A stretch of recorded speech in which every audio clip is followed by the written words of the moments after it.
Go. Hello everyone, so I'm just going to do a quick voiceover at the beginning of the video to explain what I'm doing and what equipment and software I'm doing. So what I'm doing here is I'm downloading and, well, I'm receiving the data from a weather satellite going over England, and so it's the NOAA 19 and so there's a cat. There's a cat. Yeah, I'm speaking to a cat in the garden. Come to visit me. Yeah, so it's the NOAA 19. Actually, I believe it's the NOAA 18.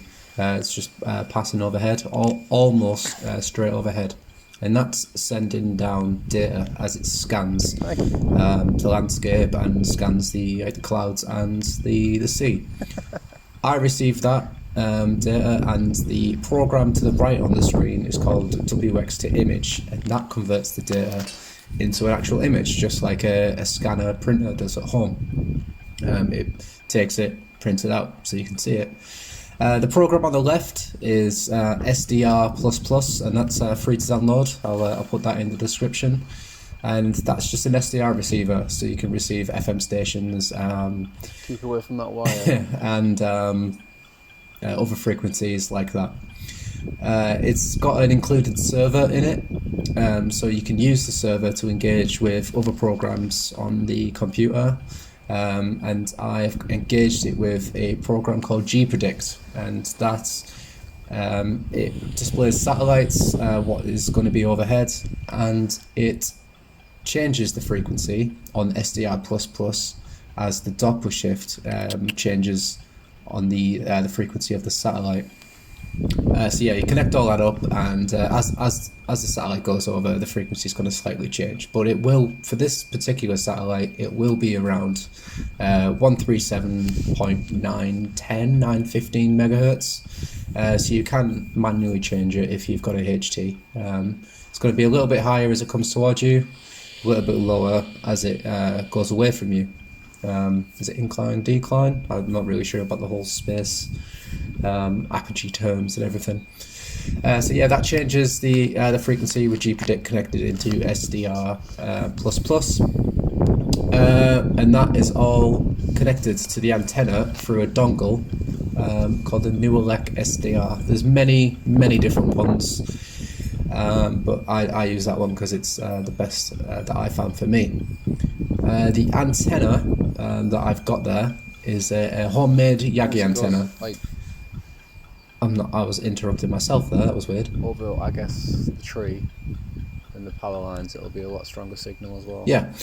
So yeah, the Yagi antenna, it's just a piece of wood, and it's a tape measure that's all like cut to various different lengths, and it's just a dipole with some extra elements on it, basically. And I found that is a lot better webcam than the helical antenna that everyone makes. I have made a helical. I will put that on the screen now.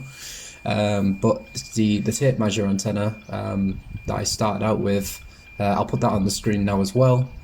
That's what it used to look like before I spray painted black, and it works pretty well. So the app that you can see the bottom right hand corner of the screen with the little radar, you can see the red line, and that's the red line that the satellite is, that's the transition line, that's where it's going to be passing, sort of a bit like a Google Maps for satellite.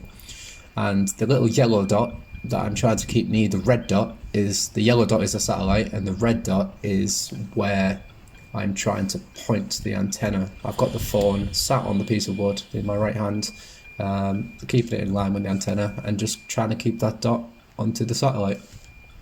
Yeah, so with that app, it's called Look for Sat, and then the 4 is the number 4, Look for Sat, Look for Sat. What you do is you update the satellite list, you give it your location, allow the GPS so it knows exactly where you are, and then it does the rest for you. And then all you do is just turn everything on and hope for the best, and then hopefully you get a signal like I do here. I found that a satellite, when it goes over, if it's anything below 50 degrees of the horizon, or 40, you can get a good signal, but you get a lot of static. This one was around 86 degrees, so it was pretty much straight overhead. And I got this image. So you can see on WX2 image on the right hand side, it's coming through with two different images. I believe I can't remember right now. I believe it's obviously two different contrasts, but they're two different forms of data. And then what looks like 90s television, black and 10 white minutes have on been the on. left and right of it Cat's gone. is the telemetry data. And then what happens at the end when the satellite's Don't know where gone? the cat's gone. That program, WX2 image, will compile them two photos, slam them together, add a little bit of fake colour, crop that telemetry out, and then you get all the clouds, get all the sea, get all like the countries that the satellites passed over. And pretty much I'm about to show you now. So I'll leave the voice over there. And here we go. This is what it does. Auto process it, and then it will put the two images together, crop the telemetry, and then put some fake colour in so it gives me what the sea and the land looks like. Battery's alright. There it is, crop the telemetry, throw it together, create a false image. Hey, look at that. Hey, that's amazing. Alright, I'll do some tweaking and then I'll put the final image at the end of the video. 10 minutes I've been holding this bloody stick. Cat's gone.